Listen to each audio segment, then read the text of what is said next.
Como a gente pode formar e desenvolver os melhores times de tecnologia?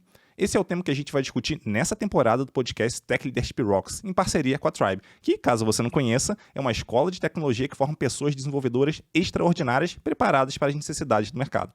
Eu sou Edu Matos, host do podcast e fundador da Escola Forja, onde a gente forma líderes na área de tecnologia. E estou aqui com o João Duarte, mais conhecido como JD. E eu sou o JD. Eu sou CTO aqui na Tribe e você co-host do Edu nesses próximos episódios. Estou muito animado para os papos que a gente vai ter, porque a gente vai falar de coisas como soft skill, desenvolvimento de time, cultura e muitas outras coisas. Então bora lá e vamos que vamos.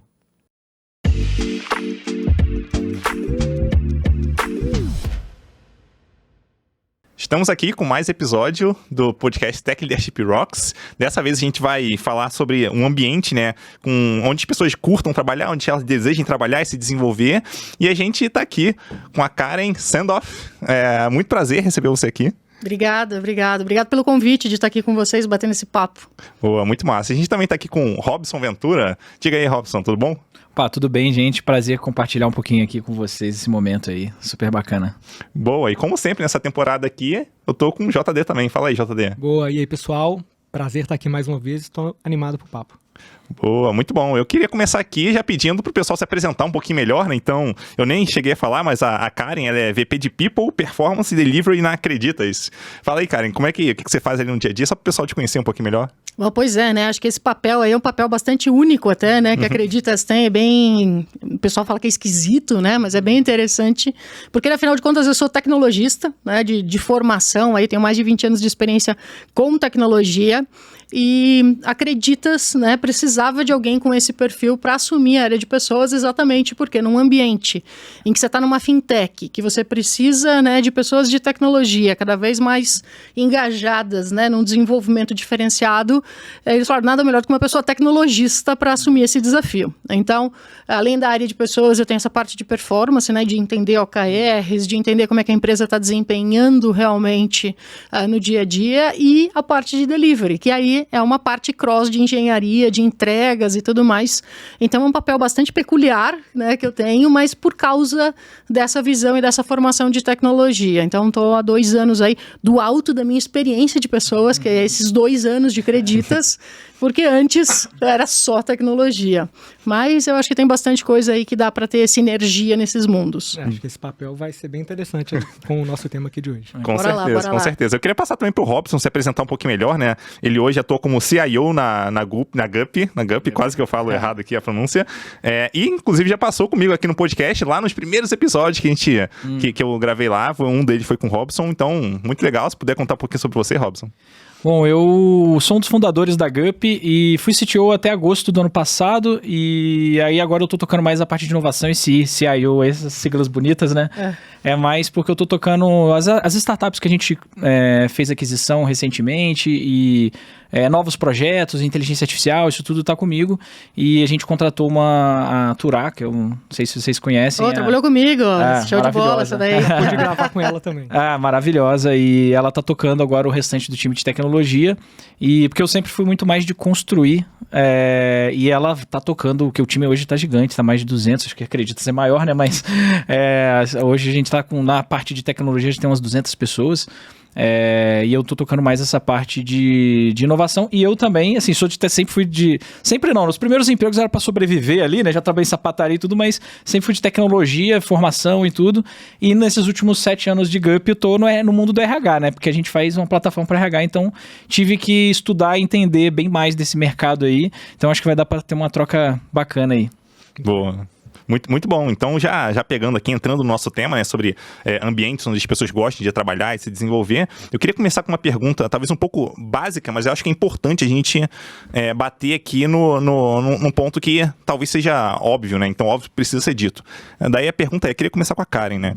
Por que a gente deveria pensar no dia a dia em criar um ambiente onde as pessoas realmente gostem de trabalhar? Por que elas gostarem do ambiente é importante? A gente precisa do melhor das pessoas. né? Acho que toda empresa precisa do melhor do que cada um tem para dar, do que cada um consegue oferecer, sem dúvida nenhuma. Então, ter um ambiente onde você passa a maior parte do seu dia, maior parte do seu tempo você passa com as pessoas do trabalho. Então, se você não gostar daquilo, a probabilidade de você ter uma baixa produtividade, você entregar produtos ou serviços de baixa qualidade também é muito grande. Então, é super importante a gente gostar de onde a gente está, né? Então, a gente fala muito da felicidade no trabalho hoje, né? Então, você estar bem com o ambiente, você estar bem com as pessoas que estão ali, você entender que isso te faz bem, que essa cultura, né, corrobora, inclusive, com quem você é, do que você é capaz, isso faz total diferença para o que a empresa produz. Uhum. Total. E eu olho muito pro lado, assim, também pessoal, né? Porque, como líder, eu me preocupo de fato se as pessoas, não só pelo resultado em si, mas por elas gostarem também. Isso pra mim faz a diferença, a parte pessoal também da coisa. Daí eu queria até passar pro Robson aqui, já perguntando, né? Beleza, tipo, a gente entendeu por que é importante criar um ambiente onde as pessoas gostam de trabalhar, mas a questão é, o que faz elas gostarem no ambiente de trabalho delas? Uhum. Não, é um tema que eu tenho estudado cada vez mais, né? Recentemente a gente fez a aquisição de uma startup que é desse universo de clima e engajamento, que é a Pulses. Então, eu tô tocando ali essa parte do merge ali dos produtos e tudo. Então, tô tendo que estudar bastante sobre isso e... Eu acho que tem até uma questão pessoal mesmo. Cara, eu quero construir um mundo onde as pessoas fiquem felizes nas 8 horas do dia ali, né? Então, acho que tem até uma coisa que um dos meus propósitos é mudar um pouco essa relação de trabalho que existe, né? Ser uma coisa muito mais humana, que as pessoas gostem de trabalhar e tal. E isso reflete em resultado, né? Eu acho que quando a gente faz análise, a gente tem uma equipe de pesquisa lá mesmo, acadêmicos mesmo que estudam isso. E tem muitos estudos que mostram que a pessoa engajada, a pessoa feliz ali no trabalho, gostando do ambiente, ela consequentemente vai entregar mais. Ela vai ter mais... você vai ter um turnover menor, porque... quando você perde uma pessoa, até você contratar, é que às vezes as pessoas não colocam na ponta do lápis ali. Se você tem uma pessoa trabalhando no seu time, é porque essa pessoa, no mínimo, gera o que você paga para ela, né? Então, se você fica 5 meses sem alguém preenchendo aquela posição, você está perdendo aqueles 5 meses de produtividade ali dentro do seu time. Então, redução de turnover e, assim, é questão de produtividade mesmo. Quanto mais tempo a pessoa fica ali, ela já conhece bem o produto, conhece o business. É aquela coisa a pessoa vê um problema na plataforma, ela já lembra qual o arquivo e onde está o código que faz aquilo ali quando você trabalha muito tempo no Codebase, né? Então, eu acho que tem essa questão de um pouco do lado meu pessoal mesmo, de visão de mundo, que eu quero fazer o mundo ficar melhor, não ficar explorando as pessoas, e também esse lado que isso traz produtividade. Então, enfim, em diversos temas, tanto na entrega em si, quanto em prevenção de turnover, ou até de saúde mental, né, que é um tema que tem ficado bem quente aí nos últimos tempos, né, pandemia, as pessoas ficaram trabalhando de casa, sem contato, e reunião, que às vezes uma emenda na outra, né, no escritório você tem um cafezinho, você para, e no remoto ficava uma reunião emendando na outra. Então, tem uma série de fatores aí que colaboram para qualidade de vida das pessoas ali no dia a dia e que traz bastante resultado. E eu acho que tem uma questão que a gente é um subset da sociedade, como empresa. A gente acaba tendo reflexos na empresa do que a sociedade é. Então, assim, se a gente entende como empresa que tornar esse ambiente melhor, fazer com que esse ambiente seja aberto, com que esse ambiente ele seja válido. Na verdade, a gente está devolvendo para a sociedade pessoas que têm muito mais abertura, muito mais capacidade, inclusive, de formar opinião sobre coisas. Né? A gente está vendo gerações aí, falo gerações porque eu já sou de geração bem passada, essas novas gerações, elas têm um outro engajamento, elas têm uma outra visão de mundo, elas têm uma outra visão de sociedade. Então, como é que a gente cria esse equilíbrio, né? Sim, entre o que é bom para a empresa e o que a gente produz, mas aquilo que realmente é bom para as pessoas que estão convivendo ali, como gerações diferentes, e como é que a gente impacta essa sociedade criando um ambiente onde a gente discute, valores tão importantes. Por isso que a gente fala muito de cultura, né? A cultura da empresa, ela é um fundamento que atrai pessoas ou repele pessoas. Então, para eu estar bem no meu ambiente de trabalho, para eu estar feliz onde eu tenho que estar muito bem bem com a cultura daquela empresa. Né? Então, se eu sou contra ter uma pessoa mandando em mim, eu vou trabalhar num ambiente extremamente autoritário e hierárquico, eu não vou conseguir ser feliz. Né? Acho que aí volta nessa história de o ambiente bom, ele é um ambiente que precisa me proporcionar esse tipo de coisa. E isso tudo tem muito a ver com a cultura. Por isso que eu acho que um dos grandes fundamentos que atrai as pessoas para que as pessoas queiram estar e que faz com que as pessoas fiquem, né, é a cultura. Porque a cultura é isso, ela é o subset da sociedade. E quem não está, né, de acordo com essa cultura... Então, por exemplo, na Acreditas a gente tem valores que são muito fortes. Então, um dos valores que a gente tem é brutally honest.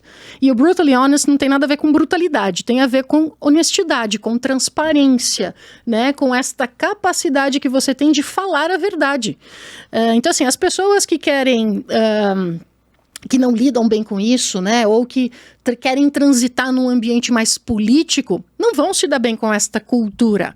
Então, assim, por mais que isso vai ser contra o que ela quer, né? Então, por mais que isso seja uma coisa que a gente entende como positivo, não é todo mundo que vai estar bem, não é todo mundo que vai estar feliz nesse tipo de estrutura. Então, eu acho que a cultura, ela tem um papel fundamental para esta formação social e na forma como a gente devolve esse indivíduo, inclusive depois, para ir para casa, né? Então, assim, nada melhor do que essas pessoas que vão para casa, na roda de amigos ou na família e tudo mais, e consegue levar esses aspectos como aspectos positivos, que não tem a ver com o produto necessariamente, que não tem a ver com a dinâmica profissional, mas tem a ver com quem ela se transforma no dia a dia e passa a ser. Karen, você comentou sobre estar bem, se sentir feliz no ambiente, e muitas vezes a gente vê as pessoas misturando isso com um ambiente onde não tem problema, não tem desafio, né? A gente não tem que lidar com alguma situação ali que é mais complexa. Sim. Como que você vê assim, essa separação do que faz uma pessoa estar bem ou ser feliz no ambiente de trabalho com lidar com coisas que são inerentes do dia a dia do trabalho? Do negócio, né? Do negócio. Eu acho que existe essa confusão, sim, e é por isso que eu falei que eu acho que tem essa questão do equilíbrio geracional, né? Que eu acho que é onde a gente precisa trazer essas doses, né? Então, nem tanto a mar, nem tanto a terra, né? Como é que a gente cria essa dosagem que faz com que as pessoas entendam que estar bem no ambiente de trabalho é um ambiente onde eu posso ser eu mesma, é um ambiente onde eu posso expor as minhas ideias, é um ambiente onde o que eu falo é relevante e é levado em consideração, é um ambiente onde eu tenho algum tipo de reconhecimento, mas não quer dizer que não é um ambiente que me cobra, não quer dizer que não é um ambiente que coloca a meta para que eu possa chegar nisso, para que eu possa me desenvolver. Conversas então, difíceis, né, que sim, são importantes. Né? Sim, então, mas eu acho que tem que ter esse equilíbrio, e eu acho que esse equilíbrio depende muito, volta na história da cultura para mim, porque a cultura, ela é aquilo que te solidifica como instituição. Então, a gente como empresa, a gente tem que tomar a base, né? O que a gente é? A gente é o agrupamento de pessoas que fazem parte dessa organização, é o que é a cultura da empresa.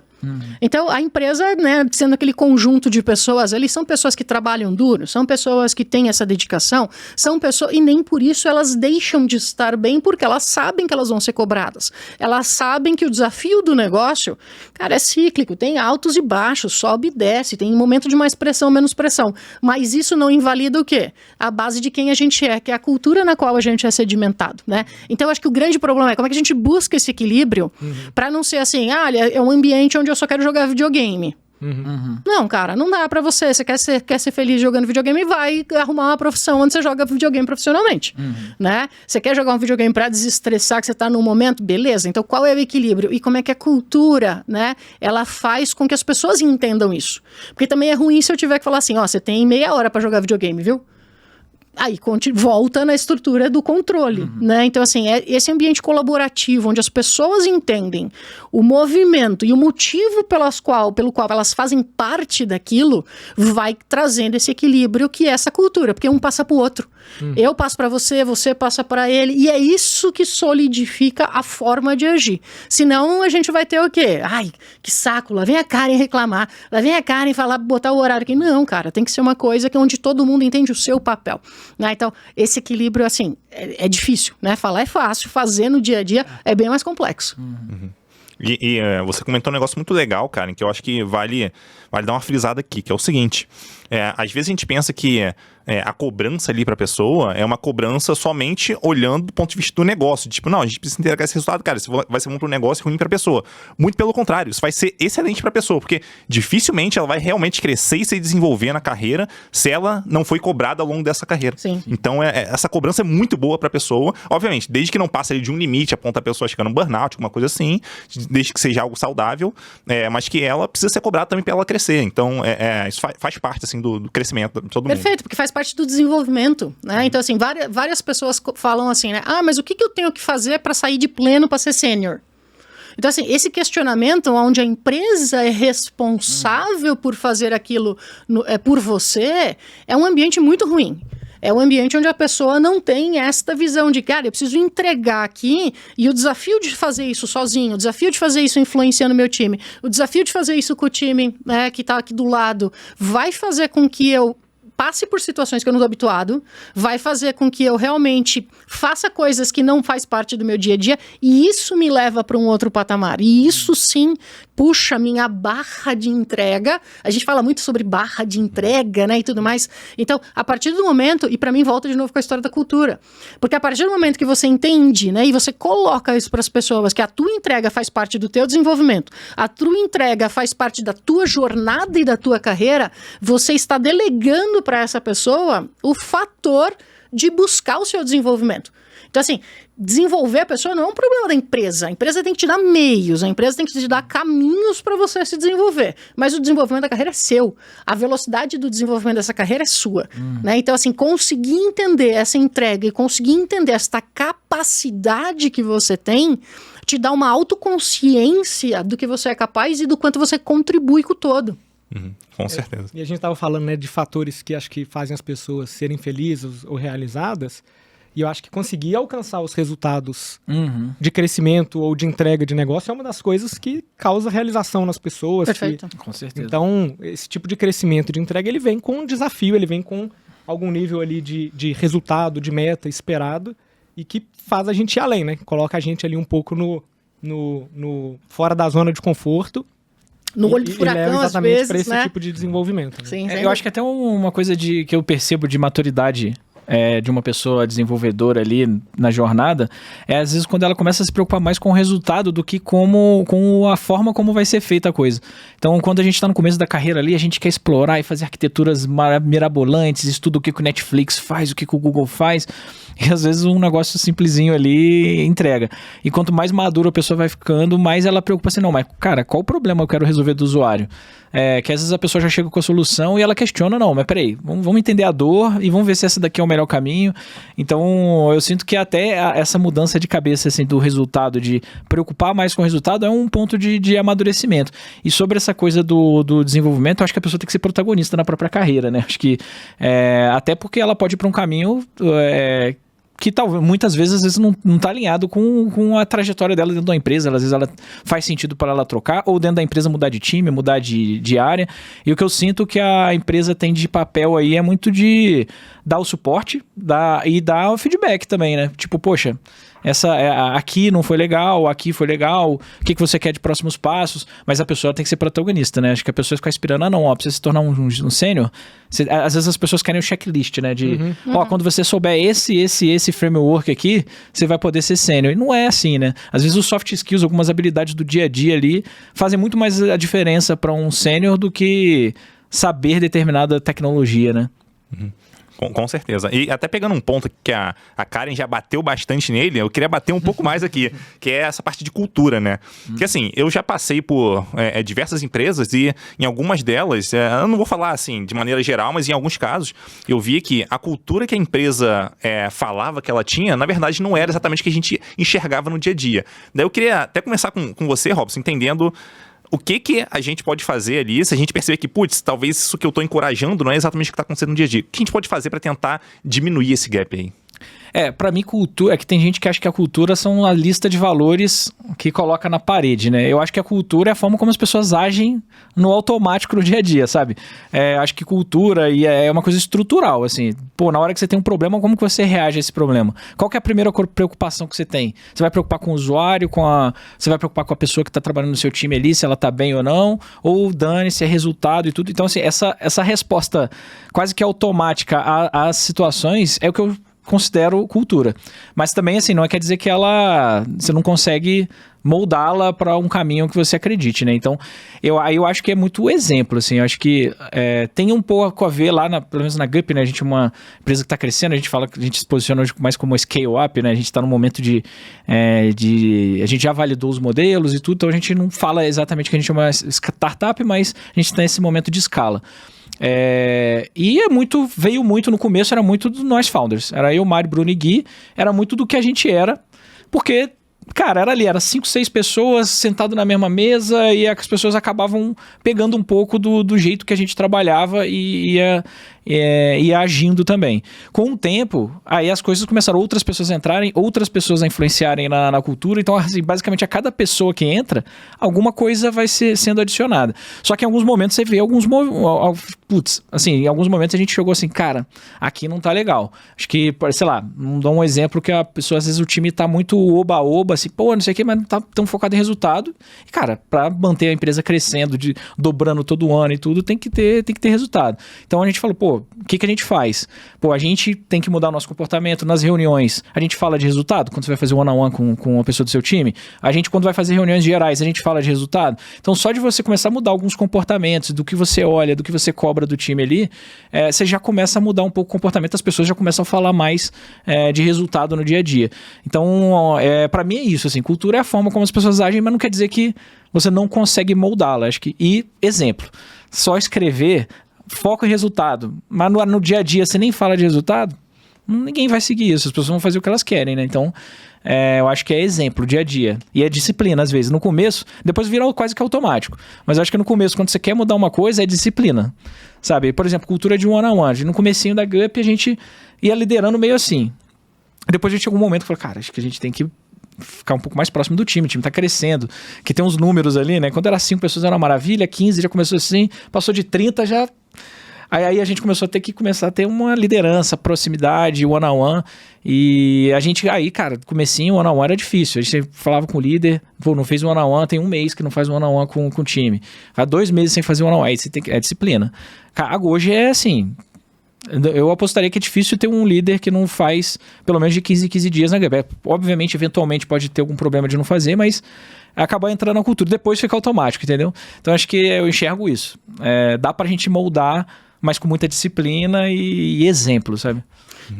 Assim, eu acho que essa parte de dar o exemplo é fundamental. Então, por exemplo, você quer uma liderança que seja hands-on, que é uma coisa que na Acreditas, por exemplo, a gente valoriza demais. Então, se você pegar o Sérgio, que é o nosso CEO, né, o fundador, ele é totalmente hands-on. Ele é um cara que ele faz aquilo, então ele fala, não. Ele te acessa no Slack, ele fala, manda pra mim essa planilha que eu vou fazer aqui, depois eu te devolvo. Então, eu acho que tem essa questão de... Como é que a gente diminui, né? Acho que essa distância, eu acho que o exemplo é uma delas, mas eu acho que, assim, o fato de a gente conseguir ser transparente com o que a gente espera, né? Então, você falou de feedback, eu acho que feedback é uma alavanca muito importante, mas a gente fala de expectativa, porque o feedback, ele acontece no final. A expectativa é o que tem que vir na frente. Então, quando você fala sobre expectativa, que comportamentos, atitudes, né, e as tuas competências, elas são necessárias para somar naquilo que se espera de você, porque eu não espero de você só a entrega do resultado. Eu espero de você que você se desenvolva. Eu espero de você que você contribua para o desenvolvimento de outras pessoas, dependendo do seu nível de senioridade. Então, falar sobre essas expectativas, eu acho que também cria mais proximidade entre o que a gente quer como empresa. A gente quer lideranças hands-on, a gente quer pessoas que influenciem, a gente quer pessoas que cobrem e também saibam entregar. Então, acho que a expectativa com o feedback é uma das formas que eu vejo de diminuir essa distância entre o que a gente fala e o que a gente faz. E eu acho que a gente tem que ter abertura para escutar também as pessoas. Então, assim, no dia a dia, se você não escutar o que a maioria, né? A gente não acredita, a gente fala que é a nossa tripulação, né? A gente é uma nave e essa nave voa tanto que a gente tem tripulantes e não empregados, nem nada assim, colaboradores, né? Então, se a gente não escuta a nossa tripulação, o que a gente vai fazer? A gente vai viver num outro patamar, aí vamos viver naquilo que está escrito na parede. Então, quanto mais você escuta, então, você tem que ter um canal de segurança onde as pessoas possam falar sobre coisas que elas talvez não tenham facilidade ou acesso para falar. Então, né, um canal como se fosse um canal de ouvidoria. Você tem que ter, né, essa possibilidade de ter, né, os business partners ou people partners, dependendo da empresa, né, como chama, mas pessoas que consigam dar este apoio, né, seja um apoio psicológico, né, você está falando de questão de saúde mental, seja um apoio psicológico, seja o que for, para que essa cultura ela possa ser vivida, para que ela possa ser efetivamente exercitada. Então, eu acho que tem vários fatores, vários componentes aí que estão no dia a dia da empresa, que a empresa precisa saber exercitar. Né? E não só falar sobre cultura do alto de um pedestal, mas fazer com que esta coisa, né, de conversa, fazer com que essa questão de como é que eu coloco isso nas práticas de gestão e liderança, eu acho que tudo isso vai criando um único ambiente, onde você deixa de falar de cultura e você passa a viver cultura. Eu tenho só adicionando um ponto, acho que a Karen falou uma coisa que eu achei legal, que é de escutar. A gente começou a fazer umas práticas lá, começou no time de engenharia, depois foi para outras áreas também, começaram a pegar, que é deixar um momento de pergunta, e a pessoa pode inclusive fazer pergunta anônima. Aí eu lembro que eu falei assim, mas se a pessoa me botar numa saia justa, eu falei, cara, se eu tô com esse medo, é porque talvez eu não esteja tão confiante nas práticas que eu tô colocando. Então ali era um momento, obviamente, né, às vezes a pessoa não tem uma maturidade para lidar com alguma coisa e fazer uma pergunta, mas geralmente, às vezes que saiu uma pergunta um pouquinho fora do roteiro ali, eu falava, não, gente, não é bem assim e tal, eu explicava. Então foi uma prática legal, e a gente, assim, tem uma ferramenta que agora a gente, não querendo fazer um jabá, a gente fez a aquisição, mas a gente usava antes da gente fazer a aquisição, que é uma ferramenta que as pessoas vão semanalmente ou quinzenalmente, você pode configurar, falando assim, manda 10 perguntas para elas respondem, e você vai tendo mais ou menos, as pessoas estão com problemas de justiça, estão achando que... Aí você pode dar um clique lá, você vê, e a gente, vamos tentar entender por que as pessoas estão se sentindo injustiçadas. Aí você dá um deep no time, pergunta, faz pesquisa. De que escutar o time é essencial. Então eu achei muito legal essa sua fala, porque eu acho que transforma o time quando você começa a escutar o time. E isso tem que ser prática, né? Você vê assim, por exemplo, na Acreditas, a gente tem um town hall mensal, onde o Sérgio responde perguntas de todo mundo. Então todo mundo manda pergunta anônima sobre o que for. Aí ele olha antes as perguntas, e aí tem algumas que, assim, precisam de explicação e não resposta, e tem outras que precisam de resposta. Isso faz com que você não tenha as conversas de corredor, você pelo menos minimiza. Então, essa transparência, essa questão da conversa, eu acho que é fundamental, porque você está ouvindo e você está fazendo com que aquela resposta, de alguma maneira, chegue para as pessoas. Então, as pessoas falam assim, entendi. E acho que nada melhor do que a capacidade que a gente tem de entender para onde a gente está indo, o que a gente está fazendo, que é engajar. E eu acho que isso me deixa muito mais feliz, isso me deixa muito mais confortável com o ambiente que eu tô. Eu sei para onde a empresa está indo, eu sei o que está acontecendo, eu não fica se especulando um monte de coisa. Então, por isso que essa questão, acho que da transparência, da expectativa, da conversa, ela é fundamental para criar esse clima de engajamento e esse clima de entrega. Cara, eu tô bem, eu vou ser cobrado, eu vou ter meta, eu vou ter um monte de coisa, mas, bora, tamo junto, vamos fazer. Então, é isso que cria, acho que essa dinâmica, né? E se você não der clareza, o pessoal vai preencher com o que eles acharem que tem que preencher, certeza, né? Então... certeza. A Rádio Peão fala alto. E uma coisa que eu achei legal, que passou um pouco pelos pontos de vocês dois, é que a liderança tem um papel muito importante, né, de liderar pelo exemplo, e eu acho que isso passa muito também pela questão da coerência. Que não adianta você ter escrito alguma coisa lá na parede e na prática, quando a coisa aperta ou você tem que tomar uma situação, né, tomar uma decisão que é realmente difícil, você não seguir aquilo que está lá. Então acho que essa questão de estou ali diante de uma pergunta difícil e a gente preza pela transparência, nós vamos responder aquilo. Se a gente foge daquilo, eu acho que a crença e a cultura, ela perde o papel que ela existe ali dentro, né? Total, porque eu acho que, assim, além de tudo, o respeito pela liderança tem a ver com a transparência, muito mais do que com o conhecimento. Então, muitas vezes, assim, cara, eu falo até por experiência própria, né? Então, assim, eu tô há 2 anos à frente de uma área de pessoas. Tem uma porrada de coisa que eu não sei até hoje. Então, muitas vezes as pessoas vêm me perguntar, eu falo, cara, eu não faço a menor ideia de como resolver isso. Mas vamos pensar aqui, qual que é o problema? O que a gente tem que fazer? Então, eu acho que quanto mais você traz isso para a mesa, a gente é humano, no fim das contas, e a gente precisa engajar, a gente precisa fazer com que as pessoas entendam o propósito delas na empresa. Então, acho que quando a gente fala de cultura, quando a gente fala de liderança e tudo mais, eu acho que muito disso está ligado ao propósito. Cara, qual que é o teu propósito? Puta, o meu propósito é transformar e revolucionar a forma como as pessoas lidam com pessoas dentro de empresa. Então, no caso da Gup, por exemplo, esse propósito vai atrair pessoas que têm este mesmo propósito, e isso vai fazer com que elas se sintam muito mais felizes no dia a dia, com que elas se sintam muito mais engajadas no dia a dia. Então, quando a gente declara isso, quando a gente declara propósito, e aí volta para o papel da liderança, né? Quando eu declaro que eu não sei, eu te mostro o quão humano eu sou, tanto quanto você. Eu não estou no pedestal. Não é porque eu sou, eu tenho um título na frente do meu nome que eu sou alguma coisa além de você. Cara, tamo junto e vamos fazer junto, vamos achar um jeito de resolver isso junto, já que a gente não sabe. Eu acho que isso também traz engajamento. Isso faz com que a pessoa se sinta parte. E quando ela se sente parte, seja do problema, seja da solução, ela realmente entende que ela tem um propósito de estar ali junto. E isso faz total diferença em querer estar na empresa que se está. E o JD comentou um negócio que eu achei bem legal, muito apoiado no que você falou também, Karen, que eu acho que vale até aprofundar um pouquinho mais, que é sobre questão de a gente quer criar um ambiente legal, a gente pensa que cultura é importante para isso, e na minha visão, as lideranças ali, elas fazem total diferença. Por quê? Porque quando a gente fala de cultura e de propagação dessa cultura, a gente está falando de influência de umas pessoas nas outras. Então, uma forma é falando, como a gente pode falar nas reuniões da empresa e tal. Outra forma é demonstrando, como vocês já comentaram ali. E a demonstração de líderes acaba valendo muito mais do que a, contribuição que talvez um desenvolvedor júnior vai ter.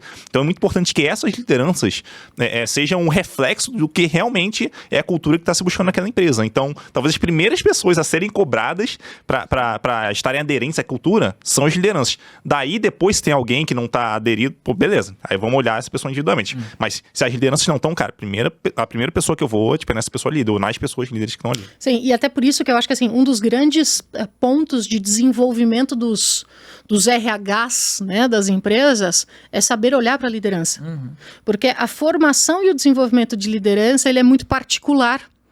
Ele é muito específico, né? Quando a gente fala de o que a gente cria de potencial na liderança, e esse potencial chega aonde? Quando a gente fala de performance daquele time e, portanto, de performance da empresa, baseado na performance do time. Então, é uma cascata, né? É um link de coisas que a maioria das empresas não está preparada para fazer essa associação. Porque quando a gente olha, e aí de novo, né, gente, do alto da minha experiência de 2 anos de RH aí, eu olho para essas áreas, né, dentro das empresas, e eu vejo o quanto a maioria das empresas faz o quê? Se pauta no mesmo beabá. Então a gente vai fazer esse treinamento para liderança, esse treinamento para não liderança. Então a gente fala muito de T&D. A gente não ensina as pessoas a estudar, a gente não ensina coisas novas para as pessoas, para os adultos, né? A gente abre caminhos e cria ferramentas para essas pessoas se desenvolverem. Então, a gente olhar para a liderança como ponto fundamental da nossa cultura, e a liderança como ponto fundamental para aquilo que a gente quer para o futuro da empresa, é essencial. A liderança é onde a gente, ganha o jogo ou não ganha o jogo, né? Eu falo que às vezes a gente olha, né, pro C-level, para os executivos mais sêniores, por terem mais experiência, tem um engajamento, tem uma forma e uma visão diferenciada, mas quando você olha para o mid-level ali de gestão, a maioria das empresas não sabe o que fazer, porque ou pegou bons técnicos e colocou ali, dá uns treinamentos que são mais ou menos os treinamentos que dá para todo mundo e torce para alguém dar certo. É aí onde a gente começa a ter uma porrada de problema no mercado, né? E é quem move no fundo. Total. E aí você acaba fazendo o quê? Você acaba ficando super inchado, porque aí essas pessoas não dão conta de fazer aquilo que os mais sêniores esperam. Eles não conseguem traduzir todas as respostas dos que os mais júnior têm. Então, o que acontece com a empresa? Você acaba inflando esse mid-level aí. E aí, quando você infla isso, acontece o quê? Você começa a ter mais custo, menos entrega, um custo de gestão extra mostra. Então, voltando ao teu ponto, liderança é a chave para que a gente possa falar de sucesso, e aí eu não estou falando só de negócio, não, de sucesso como empresa do ponto de vista de ter as pessoas certas, nos lugares certos e na quantidade certa para entregar o que se precisa. Total. E eu até queria continuar puxando esse tema, só que olhando de um ângulo diferente. Porque assim, a gente tá a fim de criar um ambiente legal, beleza, até aí tudo certo. Só que, mesmo que a gente traga pessoas que acreditem no propósito da empresa, que vão buscar realmente aquilo, essas pessoas são diferentes umas das outras. Então, como que a gente consegue criar esse ambiente que é legal para elas, que vai trazer resultados ali também, lidando com essas individualidades? Porque cada um vai gostar de um negócio, outro vai gostar do outro e tal. Então, pode ter um descasamento ali. Como é que a gente faz para tentar fazer algo que funcione, pelo menos para a maioria das pessoas? Acho que a diferença é ótima, né? Assim, sem dúvida. Eu particularmente, eu acho que a gente prega muito de montar times diversos, assim. Acho que você ter pessoas de diferentes backgrounds, assim, diferentes histórias de vida dentro de um time vai fazer você ter uma visão muito mais ampla do que todo mundo que formou na mesma faculdade, com o mesmo histórico, estudar na mesma escola, né? Então, acho que primeiro, para mim, não é um problema, é um benefício ter times diversos. Eu acho que tem acho que setar algumas regrinhas. Eu sempre falo que tem aquele disagree and commit, sabe? Tipo, velho, vai ter momentos que você não vai concordar porque não chega num consenso, mas a partir do momento que, a gente se alinhou aqui como time, o melhor caminho é esse. Às vezes você não vai às vezes, com um time muito diverso, às vezes não vai ser todo mundo, mas, cara, a partir do momento que a gente tomou a decisão, cara, vamos trabalhar para fazer essa decisão dar certo. Falar, quero ir para esse caminho, quero ir para essa tecnologia, o time decidiu outro, beleza, vou fazer de tudo para essa tecnologia dar certo. Então, alguns combinados assim, faz diferença. Acho que os valores da cultura também, acho que as pessoas podem ser diferentes, mas eu acho que os valores não podem mudar muito, né? Igual a Karen comentou um momento ali de, por exemplo, na Acreditas, acho que a Gup, acho que as empresas de tecnologia mais novas, assim, tem essa característica de as pessoas terem mais autonomia, né? Então a gente confia, mas, a pessoa ela tem que correr atrás do resultado ali, ela se desenvolver, ser protagonista da própria carreira, mas tem pessoas que às vezes gosta de uma coisa mais certa, gosta de quase que militar ali, já sei exatamente o que eu tenho que fazer, chega o pedido, eu só faço, eu entrego, e beleza, não tem problema com isso, só que se essa pessoa entrar para um ambiente que ela vai ter que ter mais autonomia, ela vai ter que buscar mais os resultados, ela não vai se sentir bem. Então, eu acho que tem isso, assim, podem ser diversas, mas algumas questões de cultura e de valores eu acho que tem que estar mais alinhado. Bom, essa é a minha visão. E alguns rituais, né? Acho que alguns rituais você consegue, alguns combinados, igual esse do Disagree and Commit. São coisas que eu faço, mas sempre lembrando, pensamentos diferentes para mim geram melhores soluções, sabe? Eu acho que preservar a individualidade é o grande fator de sucesso. De todas as formas, e aí a gente está falando de individualidade em todos os aspectos, né? Então, seja na diversidade ou simplesmente na questão de formação, né? Eu tenho diversidade de pensamento.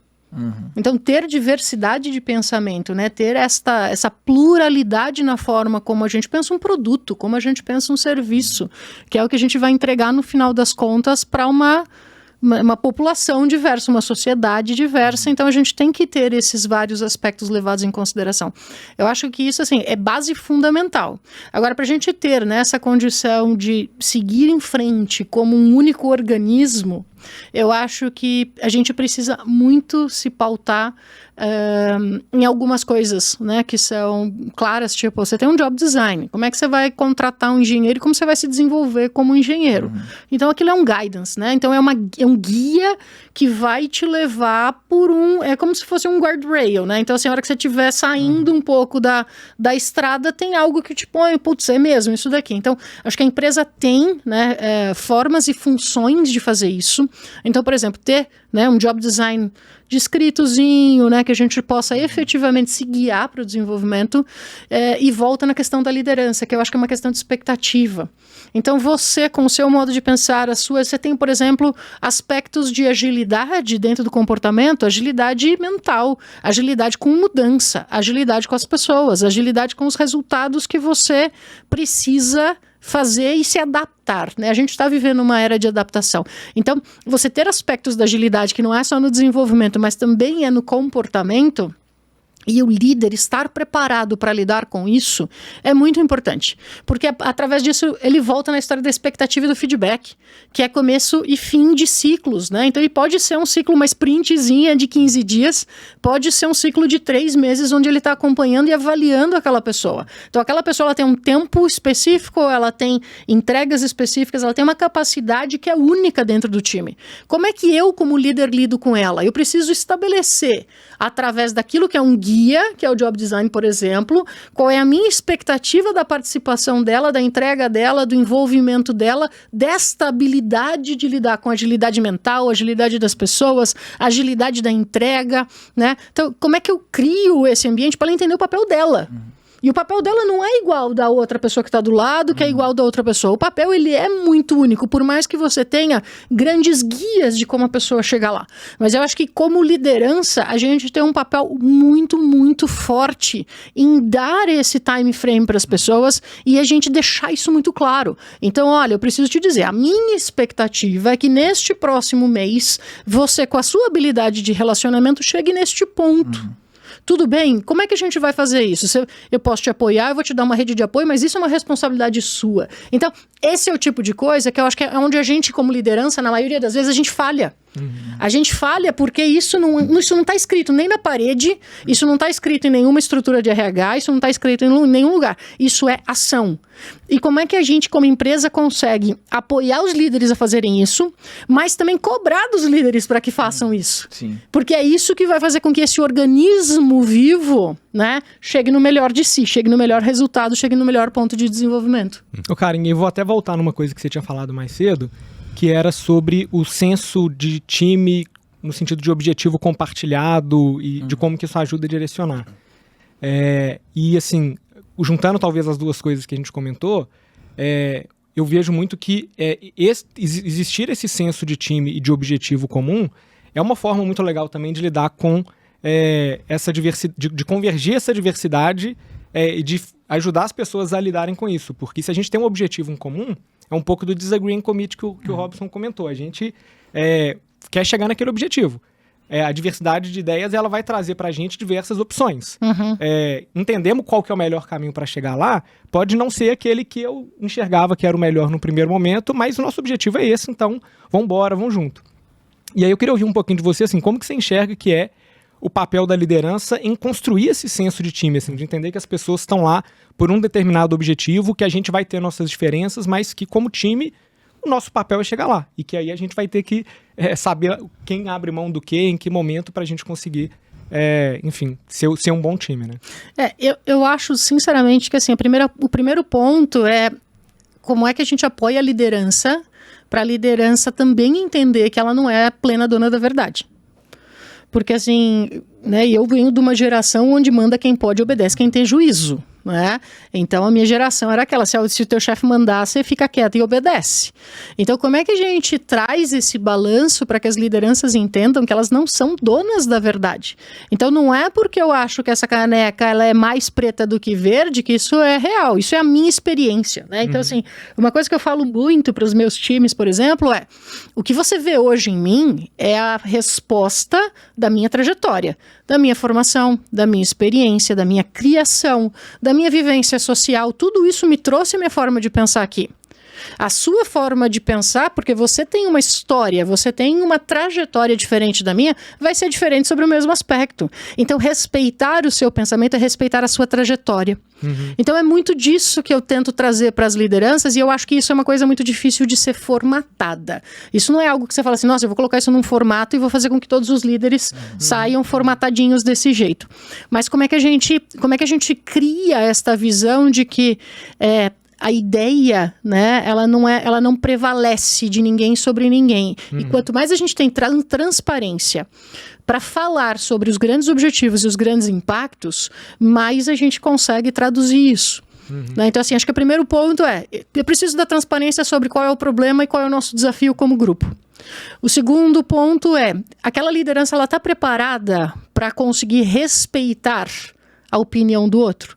porque isso tem a ver com respeito também, tem a ver com, de novo, ouvir. Eu preciso te ouvir pelo menos para saber assim, cara, faz sentido, e ouvir genuinamente, não é assim, fala logo aí, vai, porque nós vamos fazer o que eu tô falando, né? Então assim, como é que eu te escuto genuinamente com a sua trajetória, com a sua experiência, por que você tá chegando nessa conclusão que é diferente da minha? Como é que a gente fomenta esse tipo de debate? Mas, de novo, para isso, a liderança ela tem que estar preparada. E ela tem que estar preparada para escutar, ela tem que estar preparada para agir junto, e ela tem que estar preparada para falar assim, realmente, você tem razão, a minha ideia não é melhor.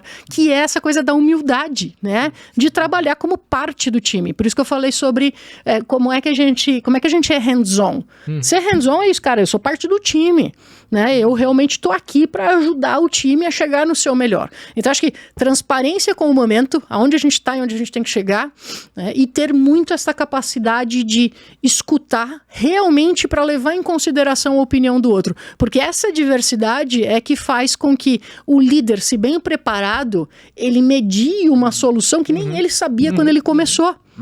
Né? Então, esse assim, que é o papel no esse que é o papel, exatamente. E acho que esse é o brilhantismo de um bom líder, né? É saber extrair o melhor do que você tem na mesa, realmente numa solução que você não tinha a menor noção que você ia chegar. Quando você começou a reunião, de repente você fala assim, nossa, cara, eu não tinha ideia que a gente ia fazer uma coisa tão legal assim, né? Então, assim, isso pra mim é aquele líder que, assim, ele precisa ser realmente aplaudido, né? Porque ele tá realmente fazendo um bom papel junto com o time. E não, isso traz uma série de consequências também de, se você tem um time, você tem um perfil ali, sei lá, você lidera 5 pessoas, cada um tem uma característica, você conhecer bem essas características e conseguir alocar as pessoas no que elas fazem de melhor, essas pessoas vão estar mais satisfeitas, você vai conseguir melhores resultados que às vezes você nem esperava.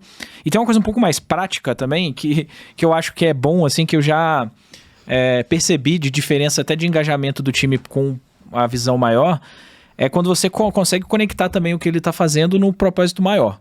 Então, às vezes, a pessoa está ali fazendo, sei lá, um negócio muito back-office ali, e às vezes essa pessoa fica, mas eu queria estar trabalhando para melhorar a vida do candidato, né, no nosso caso, no nosso contexto, queria estar trabalhando para... Só que eu falei, cara, isso daqui, se você conseguir conectar, fala, olha, gente, isso que você está fazendo, vai para isso daqui, que bate lá na satisfação do candidato lá na frente, fazer essa ponte, porque às vezes a pessoa não consegue, às vezes o líder, ele tem uma visão um pouco mais do todo, né? E às vezes a pessoa que está executando uma tarefa mais específica ali, ela não consegue conectar o que ela está fazendo com a coisa maior, com a entrega maior. E isso também ajuda a direcionar a pessoa para ter esse sentimento de, beleza, eu estou fazendo um negócio aqui, mas isso daqui vai colaborar com o time como um todo, com a área como um todo, ou com a business unit ali como um todo. Então, isso daí faz diferença na prática. É um negócio que é fácil numa conversa, numa reunião de alinhamento, você consegue dar esse direcionamento, mas que tem um resultado interessante também. Legal. E voltando um pouquinho no ponto de individualidade, acho que a gente já frisou bastante aqui como que é interessante, né, as pessoas conseguirem trazer o que elas realmente são ali pro dia a dia. Acho que isso é interessante. Agora eu queria olhar para um outro ângulo, porque assim, dá pra gente usar esse mesmo argumento para aquela pessoa que tem uma atitude tóxica, que tá trazendo um resultado negativo, e, tipo, não, aquela pessoa é realmente daquele jeito, deixa ela fazer do jeito dela. Isso não é muito legal. Inclusive, eu já vi, assim, diversas vezes, em empresas onde eu trabalhei, pessoas tendo comportamentos muito ruins e elas demoraram muito tempo para ser demitidas, isso quando foram demitidas, porque nem todas foram. Daí eu queria entender de vocês como que a gente consegue lidar com esses casos, né? Porque assim, às vezes a pessoa realmente é importante fazer um trabalho ali, cara, a gente naquele momento não consegue viver sem ela. Então como que a gente consegue lidar com a pessoa, ela tendo uma atitude ali um pouquinho mais tóxica, a gente talvez tá com receio ali de demitir a pessoa naquele momento. Como é que a gente lida com esse caso? Assim, depende do nível de toxicidade também, né? Eu acho que tem coisas pra mim que são inaceitáveis e não interessa se essa pessoa... É que assim, se tem uma pessoa essencial que seu business acaba se ela sair, a organização das coisas tá errado, né? Já começa que tá com um problema aí. Mas óbvio que tem pessoas que às vezes são mais importantes, são importantes ali, você vai sentir com a saída da pessoa, mas assim, tem coisa pra mim que não é aceitável, assim, tem determinadas condutas, cara, que pra mim é demissão na hora, assim, se a pessoa desvia alguma coisa eticamente, ou até, sei lá, questões de discriminação, alguma coisa assim, eu acho que só tem coisas dos nossos valores que não são aceitáveis e eu acho que não pode demorar muito. Só que o que acontece, eu acho que nesses casos, às vezes nem sempre a liderança tem essa visão tão clara de que essa pessoa é tóxica em determinado setor, em determinado ambiente. Às vezes perto do líder ela não é tão tóxica. Por isso que eu acho que tem que escutar o time, ter um ambiente de transparência e tudo para isso chegar também. Porque isso eu já vi acontecer, tanto eu quando trabalhava nas empresas e ficava puto, às vezes, porra, o cara tá sendo promovido, como que esse cara tá sendo promovido? E acho que todo mundo já viveu alguma coisa assim na experiência. E eu falei, cara, no meu time eu não quero isso. Só que, cara, quando o time cresce, eventualmente acontece uma situação que você fala assim, pô, velho, eu não queria que acontecesse isso no meu time, eu já vivi isso, isso é horrível. Então você vai aprendendo algumas coisas, mas eu acho que criar um ambiente onde, por exemplo, a gente tem lá o Safe Space, que é um lugar, é uma plataforma que se a pessoa se sente atacada de alguma forma que ela... E assim, o Safe Space é seguro, né? Espaço seguro, que essa pessoa vai poder fazer uma denúncia anônima, não é tanto anônima, é um ambiente seguro porque às vezes é uma denúncia que a gente vai ter que investigar, fazer alguma coisa, né? Então, mas é só pessoas restritas que vão ter acesso e vão investigar essa denúncia, então acho que tem isso. Só que isso é para casos extremos, né? E no dia a dia ali, essa coisa da toxicidade da liderança por exemplo, a gente mede satisfação do time, se o time tá, como que tá o ambiente, igual eu falei, tem algumas dimensões, justiça, equipamento, às vezes a pessoa tá puta porque, porra, meu computador fica travando aqui. Eu falei, gente, não, na moral, não é isso, eu não quero que você fique puto por causa disso, vamos trocar isso daí. Então, ter ferramentas, ter mecanismos de você escutar o que o time está sentindo, e muitas vezes tem que ser anônimo, né? Porque a pessoa pode se sentir não segura em botar o nome dela lá, então tem uma ferramenta que você começa a sentir e falar, pô, esse time aqui, essa área aqui do time não tá legal, assim. Satisfação tá caindo, a galera tá com sentimento de injustiça. Aí não tem jeito, você vai ter que dar um dip ali, você vai ter que entrar, investigar, e às vezes você vai pegar essa liderança ali, ou às vezes não é nem a liderança, às vezes é um pai, o líder não tá tendo essa visibilidade e tem que tomar ação. Mas, enfim, resumindo, eu acho que é escutar o time. Uhum. Esse é um ponto muito interessante e eu achei assim, muito legal quando você comentou ali a importância de, primeiro, ouvir a pessoa e tem um ponto ali que eu acho que você falou bem no comecinho que eu acho que vale frisar também, né, até apertar um pouquinho mais nele, que se tem alguma pessoa que é importante o suficiente a ponto da empresa quebrar ou dar muito problema por conta dessa pessoa, tem uma coisa muito errada. Então, nesse caso, na minha visão, assim, como líder, se isso estiver acontecendo e eu chegar na minha equipe e eu ver que isso está acontecendo, cara, a primeira coisa que eu tenho que endereçar é isso. Porque eu não quero virar refém de uma pessoa, sabe? Então, eu não posso, uma pessoa fazer um negócio, roubar um negócio da empresa, eu não posso demitir porque é só ela que faz aquele trabalho e ninguém mais sabe fazer. Então, a gente nem tem eu como founder, cara. Eu, como um dos fundadores da empresa... hoje não depende de mim mais. Hoje já tem um time lá que até, sei lá, os 2, 3 primeiros anos ainda dependia pra caramba. Mas uma das minhas... Até com o investidor, né? Imagina, o investidor fala assim, pô, mas o time depende totalmente do Robson. O que acontece se acontecer alguma coisa com o Robson? Ou der um piripaco nele, né? O cara quer ficar 6 meses parado por qualquer motivo. Aí, então não pode... não pode ter essa dependência, assim, até de saúde de negócio mesmo. Tem uma coisa legal que você comentou e também você falou sobre coisas que são inadmissíveis, né? E eventualmente você vê uma pessoa que está sendo promovida e que não deveria ali de acordo. E aí vou voltar lá para o ponto que a gente falou da coerência, né? Que se a gente defende uma determinada cultura e a gente vê dentro do time uma pessoa que cometeu alguma coisa que está totalmente desalinhada ou que recorrentemente está fazendo isso e não acontece nada com ela, ou uma pessoa que também não está em linha com a cultura e está sendo promovida, isso não passa um sinal de coerência, de consistência de cultura para o time. Então tem uma frase que às vezes ela pode soar um pouco dura, mas que eles falam que cultura é quem você contrata, quem você promove, quem você demite. E assim, em última instância, isso é uma forma muito direta de traduzir o que você espera. E por isso que eu acho que é legal o que o Robson trouxe do Safe Space, por exemplo, porque que nem na Acreditas eu presido o comitê de ética. Então, o comitê de ética é assim, eu tenho total autonomia para tomar decisão sobre qualquer caso que vai para o Safe Space. Né? Então, e lá a gente tem uma estrutura bem aberta que assim, você pode falar, a gente faz de tudo para que as pessoas não fiquem reclamando da liderança no Safe Space, mas você pode falar sobre qualquer situação, seja desconfiança, né? Seja processo que está sendo mal feito, seja uma situação de assédio, seja o que for, então você tem tudo ali. Então depende, acho que, da toxicidade. Né? Eu concordo que assim, tem coisas que são inadmissíveis. Né? Então assim, eu, por exemplo, eu tenho essa autonomia, eu tomo essa decisão, vai desligar hoje. Isso é inadmissível. Olha, então assim, mas essa pessoa é fundamental, não sei o que lá. Então vamos chamar esse líder para conversar de ladinho, porque ele tá bem errado nessa história toda também. E cara, tem um mês, tem uma semana para passar isso para outra pessoa. Depende do caso, depende. Porque toxicidade é uma coisa muito relativa também. Então tem aquela pessoa que rouba, que aí acho que já é uma pessoa que tá faltando com a ética, e tem aquela pessoa que fala mal pelo corredor.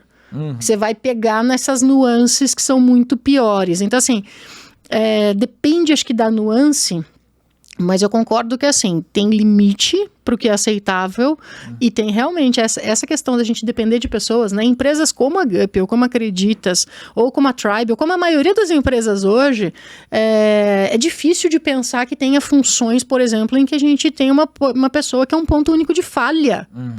É muito difícil. Então, assim, nós como administradores estamos errando se isso está acontecendo nas nossas empresas, né? Porque não faz sentido nenhum, né? Mesmo se essa pessoa é muito boa, mas dá uma dor de barriga nela, né? Então, assim, cara, a gente faz o quê? A gente sempre chora, né? Então, não dá para ser assim mais hoje em dia. Então, acho que tem um problema estrutural, processual aí, que precisa ser tratado se qualquer empresa tiver nesse tipo de situação. Um problema grave de gestão ali acontecendo. Total, nossa senhora, dá até frio na barriga pensar numa situação que nem essa. Eu falo com a turma também de ter essa coisa da transparência, acho que é um valor que vocês têm muito forte também, lá a gente prega muito isso, porque às vezes a pessoa também, eu sempre falo pra galera, a gente teve uma época que a gente tava falando do nervoso e do nervosinho, a gente fez até uma brincadeira disso, porque também a pessoa fica reclamando nas rodas no almoço e tal, só reclama. Não, pô, fulano, fulano.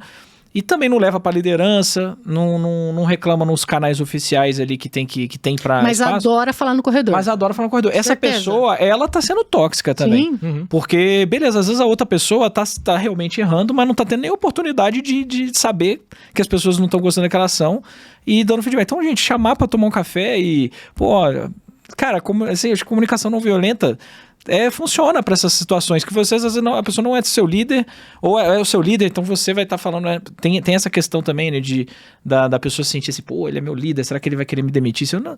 Cara, falar, é aquele negócio, se a pessoa te demitir por você ter sido transparente, talvez essa seja a melhor coisa que possa acontecer ali, né? Mas olha que interessante, né, se a gente entende que a conversa de corredor, ela é um problema para a cultura, portanto, para quem a gente é, né? Se a cultura é a união de quem somos, né? Fomentar a conversa de corredor é um puta de um problema para qualquer empresa e para qualquer pessoa que está ali. Se a gente tem esta capacidade de frear a conversa de corredor com qualquer um que escute, qualquer um que escuta isso, né? Tem o dever de chegar e falar assim, cara, mas por que você tá falando? Deixa eu entender que você tá falando isso. Né? Então, você já falou isso com a pessoa? Você já leu isso? Sei lá, tá na intranet? Você já viu isso que estão dando a manchete? Então, assim, o fato da gente agir, independente de ser só liderança. E aí eu acho que é onde a gente fomenta muito sobre quem a gente é. Né? Então a gente precisa fomentar muito essas conversas sobre o que a gente quer como empresa.